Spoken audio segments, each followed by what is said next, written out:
Yohanes 15 ayat yang keempat. Sudah ketemu? Mari kita baca sama-sama. 2, 3. Tinggallah di dalam aku dan aku di dalam kamu.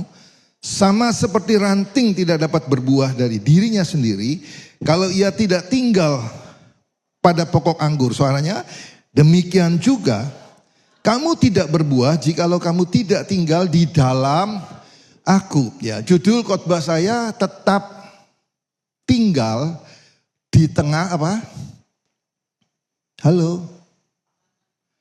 Ah, ya dong. Ya, buktikan saudara bahwa tempat ini penuh dengan orang-orang percaya yang semangat gitu ya. Judulnya apa?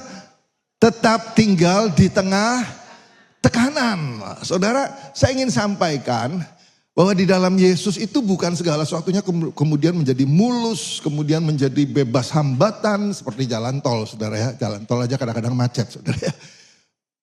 Tidak seperti itu, saudara. Yang Yesus janjikan adalah dia selalu menyertai Immanuel, Allah beserta dengan saudara dan saya.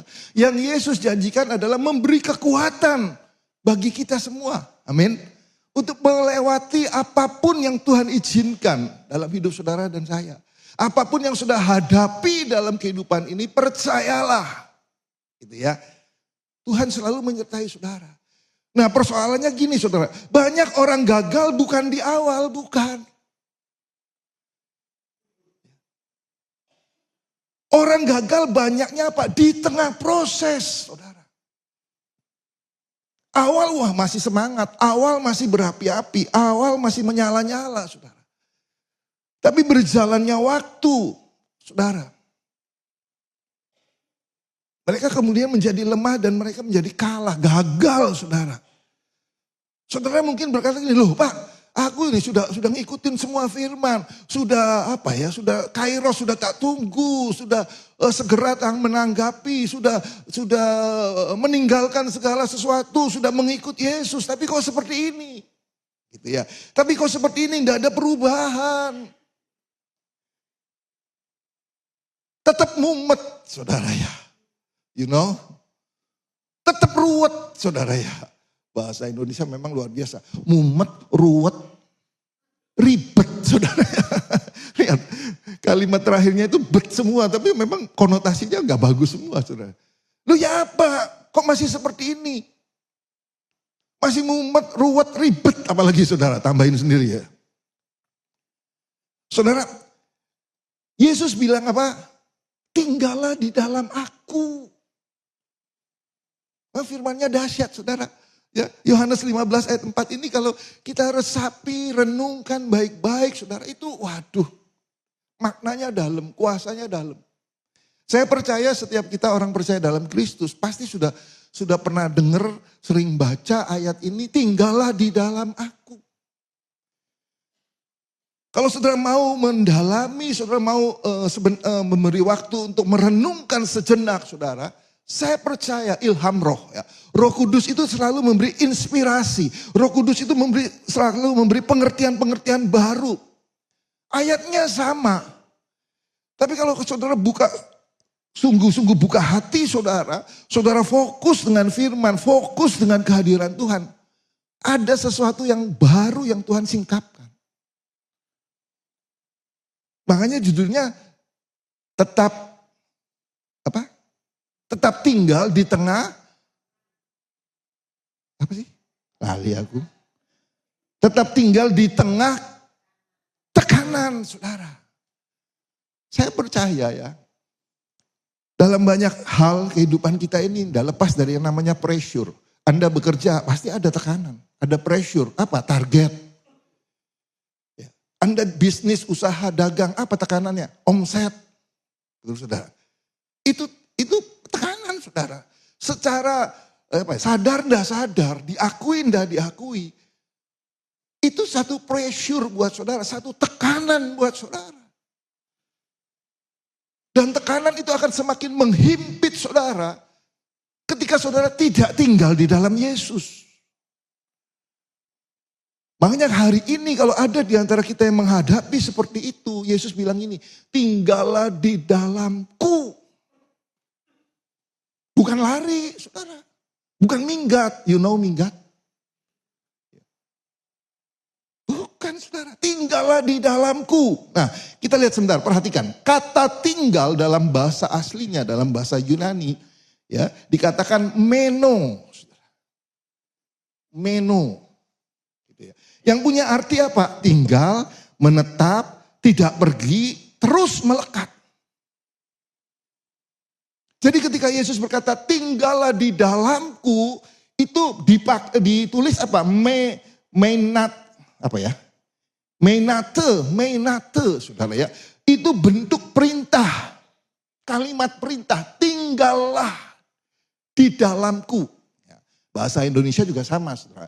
Akhiranlah itu adalah suatu perintah, satu ajakan, satu tugas, satu hal yang harus saudara dan saya kerjakan. Ya, jadi dikatakan gini, tinggallah di dalamku ya, mainate ya. Itu bukan saran tapi instruksi dari Yesus. Tetap tinggal, jangan pergi. Jangan pergi, tetap tinggal di dalam Yesus. Bahkan ketika saudara belum mengalami perubahan, saudara belum melihat tanda-tanda, saudara belum melihat buahnya, saudara belum melihat hasilnya. Hasil apa? Hasil saudara berdiam diri, saudara ikut Tuhan, saudara tetap setia doa, saudara tetap baca firman, saudara tetap melayani. Kok enggak selesai-selesai Pak? Tekanan itu tetap ada. Menate. Tuhan bilang tinggallah di dalamku. Ya, tidak ada jawaban, tetap di situ, terus di situ, jangan pindah. Yang mengerti katakan amin. Kayaknya kepaksa saudara. Ya, jangan pindah. Sampai kapan Pak? Sampai kapan? Ya dah. Sampai tiba saatnya. Sampai firman-Nya digenapi, sampai hukum-hukumnya menang. Coba buka bersama saya Matius. Matius 12 ayat 20. Matius 12 ayat 20. Ayo baca, 23. Bulu yang patah terkulai tidak akan diputuskannya. Dan sumbu yang pudar nyalanya tidak akan dipadamkannya. Sampai ia, huruf besar. Sampai Yesus, sampai Tuhan menjadikan hukum itu apa? Menang. Sampai Tuhan menjadikan apa? Firman itu digenapi. Kan ini ayat ini bagus, ada pujiannya. Bulu yang terkulai takkan dipatahkannya, ia akan jadikan indah. Sungguh lebih berharga sumbu yang telah pudar. Takkan dipadamkannya, dia akan jadikan untuk luar biasa saudara. Lihat, pujian yang diambil dari firman langsung itu kekal abadi sepanjang masa. Dinyanyikan itu enak, didengar itu selalu enak. Dan ada sesuatu saudara. Semangat spirit, harapan baru.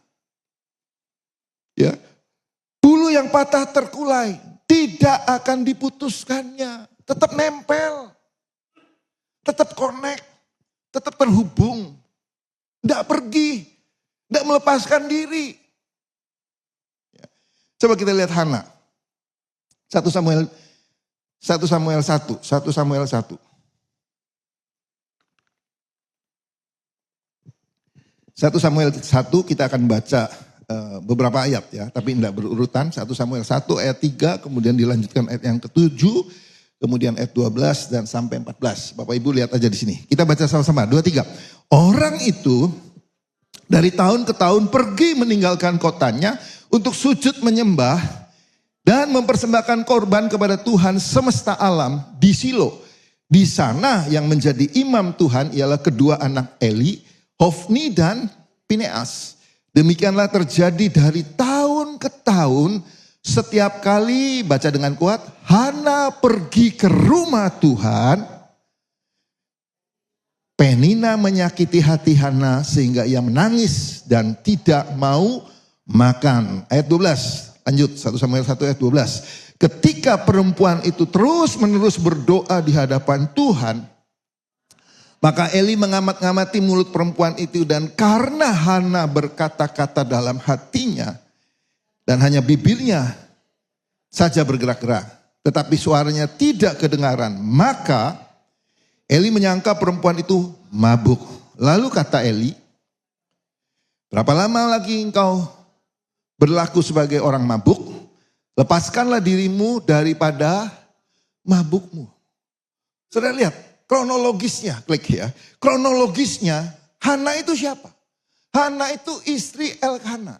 Elkana punya 2 istri, satunya bernama Penina. Ya, Penina punya anak.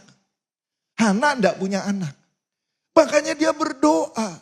Alkitab berkata gini, setiap tahun mereka pergi ke Silo. Ya, jadi mungkin ada cukup jauh perjalanannya. Tapi tiap tahun mereka lakukan. Khususnya Hana. Kenapa? Dia punya anak.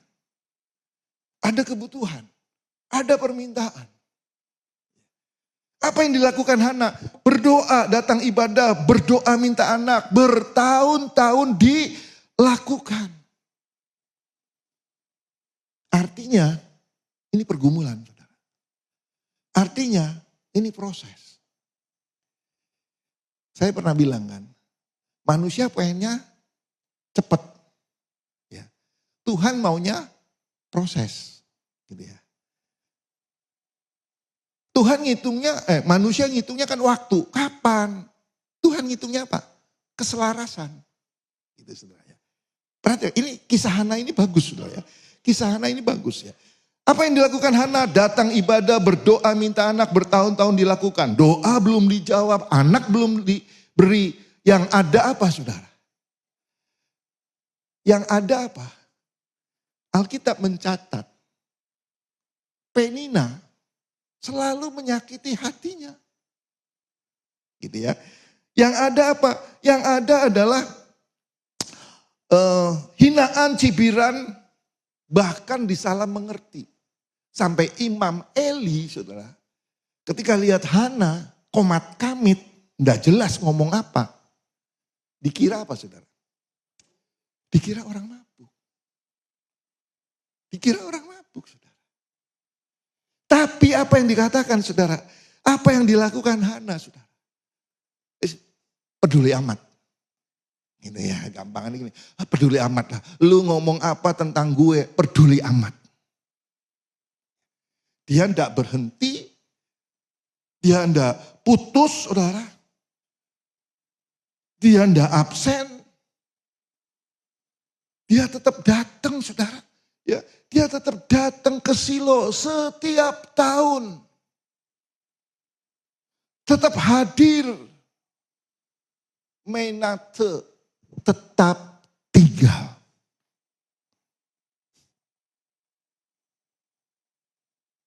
Alkitab jelas katakan ini. Setiap tahun. Berarti enggak ada gini. Oh tahun ini aku datang, tahun depan males ah. Buat apa? Gak ditolong, gak dijawab. Masih pancet lah gak punya anak. Ngapain? No. Menate. Tetap tinggal. Sesuai dengan perintah Yesus, tinggallah di dalamku. Doa saya gini saudara. Apapun kondisi keadaan saudara hari-hari ini. Yesus katakan menate. Tetaplah tinggal. Yang melayani tetaplah melayani. Loh Pak aku ada pergumulan. Yes tetap melayani. Yang ada persoalan tetap. Yang karirnya enggak naik-naik tetap. Saudara. Hari ini mungkin ada yang seperti kita. Ya, ada yang seperti ini. Kita lagi butuh pertolongan, bukan jawaban doa, butuh jalan keluar. Ya, butuh jawaban doa, butuh jalan keluar, butuh support, butuh dukungan. Tapi biasanya yang terjadi apa? Baca, disalah-salahin, dihabisin, apalagi saudara, diomelin, apalagi saudara ya. Yesus berkata, menate tinggallah di dalamku. Dengar baik-baik, ini bukan saran, ini bukan nasihat. Tapi ini perintah Yesus. Ini instruksi Yesus bagi orang, semua orang percaya. Siapapun Anda, bagaimanapun keadaan Anda, menate, tinggallah di dalamku. Terlebih saudara dan saya yang sedang mengalami tekanan saudara. Jangan punya pikiran aneh-aneh, jangan punya pikiran yang melenceng dari kehendak Tuhan, dari rencana Tuhan. Menate, tinggallah di dalamku. Bah orang mau ngomong, alah kamu itu hidup begitu, gak jadi berkat aja kok. Yo, bah menate, tinggallah di dalamku. Kenapa saudara? Karena ada maksud dan rencana Tuhan, ada maksud dan tujuan Tuhan. Untuk saudara tetap tinggal. Menate itu. Apa? Yang pertama. Baca sama-sama 2-3 apa? Baca. Dengan kuat 2-3.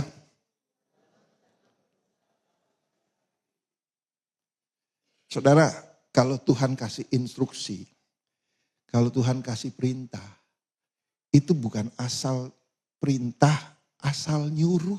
Bukan, saudara. Ada maksud tujuan Tuhan buat saudara dan saya. Mungkin kita berpikir gini, tinggal. Tapi ini kan harus dihadapi, ini kan harus kenyataan, ini kan harus gimana caranya. Yes, betul saudara. Tapi belajar dari kisah Hana, saudara. Problem terbesar, masalah terbesar, kalau sudah baca teliti, saudara, itu bukan masalah karena Hana tidak punya anak, bukan. 1 Samuel 1 ayat 6. Ya. Masalah Hana itu bukan cuma tidak punya anak, tapi hati. Dengar baik-baik. Ayo kita selidiki. Ya. 1 Samuel 1 ayat 6, kita baca sama-sama. 2-3. Tetapi madunya selalu menyakiti hatinya. Halo, senggol kiri kanan dulu. Bangun, ini gereja. Ayo, bangun.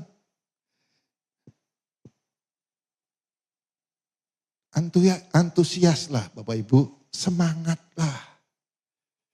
Ya. Kami hamba Tuhan, entah itu WL, entah itu pemusik, entah itu pembicara. Berapapun jemaat yang hadir. Passion kita, semangat kita, tidak pernah kurang. Cuma satu orang, nyanyinya pelan-pelan aja lah, cuma satu orang. No. Pemain musik, yang hadir cuma 2 orang, pelan-pelan aja lah. Enggak. Lihat, pemuji-pemuji, pemusik. Semangat. Ayo baca semangat, 2-3. 1 Samuel 1 ayat 6, 2-3. Tetapi madunya selalu menyakiti hatinya supaya ia gusar. Karena Tuhan telah menutup kandungannya. Terus ayat 16. Janganlah anggap hambamu ini seorang perempuan dursila. Sebab karena besarnya cemas dan sakit hati. Aku berbicara demikian lama. Perhatikan 2 ayat ini menunjukkan. Problem terbesar, masalah terbesar dari Hana bukan semata-mata tidak punya anak, bukan saudara. Tapi apa? Soal apa? Hati. Sakit. Penina sengaja menyakiti hatinya supaya gusar. Dan di ayat yang ke-16, Hana mengakui, ya, sebab karena besarnya cemas dan sakit hati aku.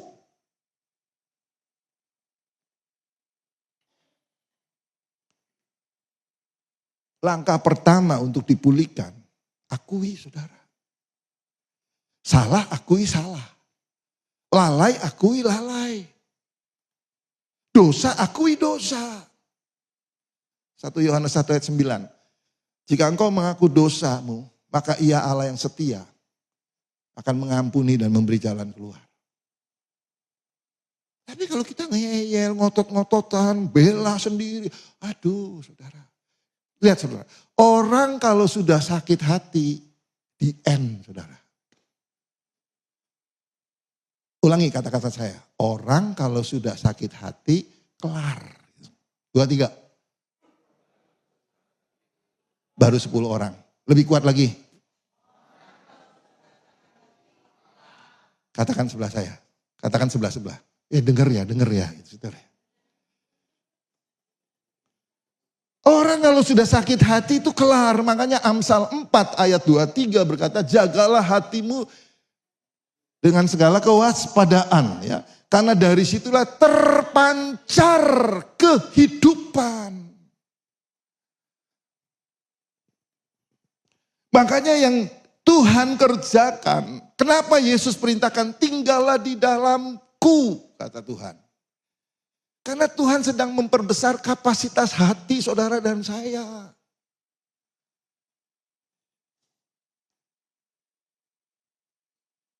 Alkitab berkata, semua hati itu sumber dari segala. Sumber dari segala itu hati. Kalau hatinya nggak dijaga, pikirannya macam-macam. Pikirannya aneh-aneh, pikirannya nyeleneh.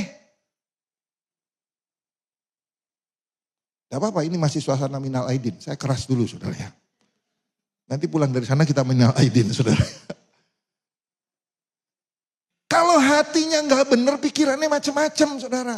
Makanya Tuhan sangat berkepentingan untuk memperbesar kapasitas orang percaya. Ya. Tinggallah di dalamku. Hana, saudara, hatinya diperbesar lewat proses, bukan langsung diberi jawaban. Makanya kan saya bilang, saudara, ya, manusia kepengennya cepat. Tuhan maunya keselarasan.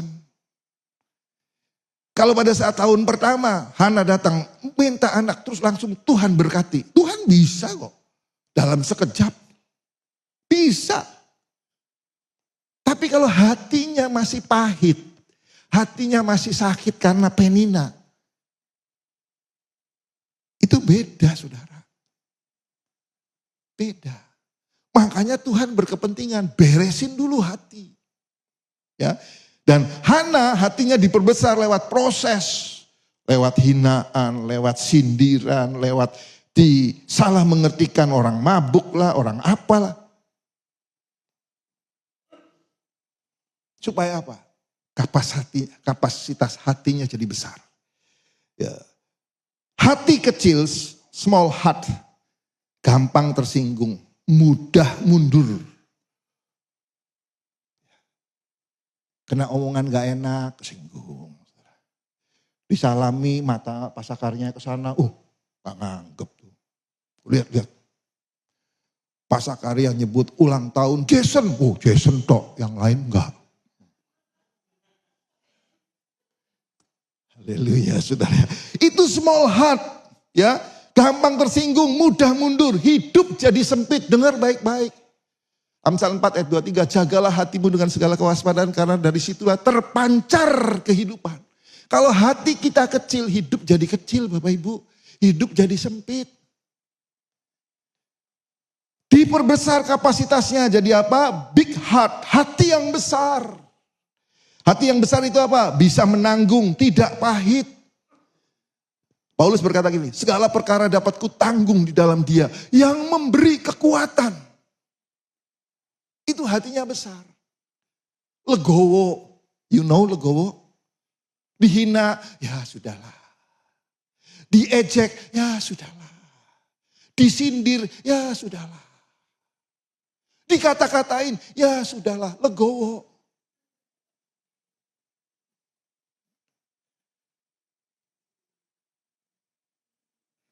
Ya, saya izinkan 5 menit Anda berkata-kata, saudara. Barangkali mau merespon, saudara. Lihat, kalau orang legowo, saya mau bilang, hidup jadi besar. Katakan bersama saya, 2, Hidup jadi besar. 2, 3. Hidup jadi besar. Terus apa lagi? Strong heart. Hati kuat. Ya. Kalau hati kuat itu mampu tetap tinggal di tengah tekanan. Hidup bisa jadi survive. Ya. Kalau hati kita kuat, saudara. Situasi apapun, medan apapun, keadaan apapun, kita strong. Halo? Amin? Caranya, tinggallah di dalamku. Menate, kata Yesus. Tinggallah di dalamku. Ya, tinggal itu ndak enak, saudara. Hana dihina, disindir, disalah mengertiin. Bertahan. Ya, tinggal di dalamku, kata Yesus. Dan akhirnya apa? Hana menang. Jadi dengar baik-baik, ya. Kalau hamba Tuhan bilang, tetap berdoa, tetap setia, itu bukan klise, saudara. Itu memang firman Tuhan. Supaya Anda hatinya gede, gitu loh. Supaya Anda hatinya kuat. Yang kedua, saudara. Tinggallah di dalamku. Bukan gak ada maksud dan tujuan. Ada maksud dan tujuan buat saudara dan saya. Kenapa saudara? Karena Tuhan lagi ngisi kita dengan hidupnya.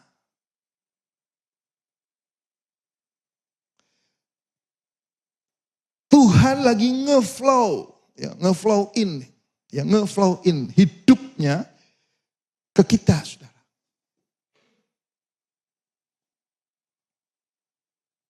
Coba ayatnya kita baca dulu. 1 Samuel 17, 1 Samuel 1 ayat 17, kita baca sama-sama. 2, 3. Jawab Eli, pergilah dengan selamat dan Allah Israel akan memberikan kepadamu apa yang engkau minta daripadanya. Sesudah itu apa? Berkatalah perempuan itu, biarlah hambamu ini mendapat belas kasihan daripadamu. Perhatikan, 2, 3. Lalu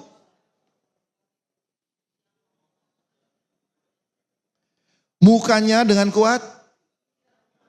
Mukanya tidak muram lagi. Lihat saudara. Ibarat HP. HP secanggih apapun. Kalau low bat, saya tanya. Bisa dipakai enggak? Bisa berfungsi enggak? Tidak bisa. Jadi kalau tinggallah di dalamku itu bukan nganggur, bukan ya wis tinggal. Ya wis sudah, mbok karpe Tuhan. Enggak, saudara. Kita lakukan bagian kita, Tuhan lakukan bagian kita. Apa bagian Tuhan? Tuhan isi hidupnya ke kita, saudara. Tuhan ngecas, ya. Tuhan flow in hidupnya ke kita, saudara. Itu yang Tuhan kerjakan. Memang jadi orang Kristen itu kadang-kadang gak simpel, saudara ya. Apa-apa doa dulu. Apa-apa doa dulu. Rasanya aduh gak simpel banget sih. Tapi perhatikan saudara ya. Waktu Anda tinggal di dalam Yesus, Anda berdoa, Tuhan itu sedang beracara, sedang mengisi hidupnya dalam hidup kita. Tuhan gak langsung ubah keadaan. Tapi Tuhan perbesar kapasitas hati kita. Tuhan mengalirkan damai, kekuatan, kestabilan. Makanya saudara, lihat. Bertahun-tahun Hana ke Silo dengan hati yang sakit, dengan hati yang pedih, dengan hati yang gusar, dengan hati yang cemas. Tapi dia tetap tinggal, dia tetap hadir, dia tetap datang, dia tetap berdoa, saudara. Sampai genap waktunya. Sampai tiba saatnya. Sampai waktu Tuhan melawat, menjamah hidupnya. Lihat saudara, saya tanya. Waktu Imam Eli bilang, pulanglah ke rumahmu. Apa dia langsung hamil? Apa dia langsung merasa mengandung? Saudara boleh baca. Apa dia langsung menerima jawaban, oh iya pasti. Keadaannya sama, saudara. Situasinya sama. Tapi dari dalam ada sesuatu yang terjadi, saudara. Makanya mukanya tidak muram lagi, saudara. Dia mau makan, dia mau minum. Ya. Walau tekanan masih ada, situasi belum berubah, kita tidak sama lagi. Ya. Muka Hana tidak muram lagi, bukan sekedar mood berubah. Tapi itu adalah tanda ada sesuatu dari Tuhan sudah masuk dalam hidupnya. Saya undang para pemusik, para pemuji. Yohanes 10 ayat 10b. Yohanes 10 ayat 10b. Baca sama-sama, 2, 3. Aku datang supaya mereka mempunyai hidup dan mempunyainya dalam segala kelimpahan. Penutup kita baca sama-sama 2, 3. Tuhan lagi ngisi kita dengan hidupnya sampai kita tidak lagi bergantung pada jawaban. Karena di dalam kita apa? Sudah penuh. Yohanes 10 ayat 10. Aku datang kata Yesus supaya kamu hidup. Bukan sekedar hidup, bukan asal hidup, bukan setengah hidup, bukan. Aku datang supaya kamu hidup dan mempunyainya. Ya. Dalam segala kelimpahan, meluap, meluber, keluar dari ribaannya. Itu yang Tuhan mau. Ya. Lihat buah, saudara. Buah tambah besar, buah tambah gede. Apa kuncinya, saudara? Buah lahir bukan karena ranting berusaha, tapi karena ranting tetap melekat. Aliran hidup tidak terputus. Begitu juga hidup saudara dan saya. Kalau kita tetap tinggal, tetap melekat, tidak terputus. Saudara lebih dari pemenang.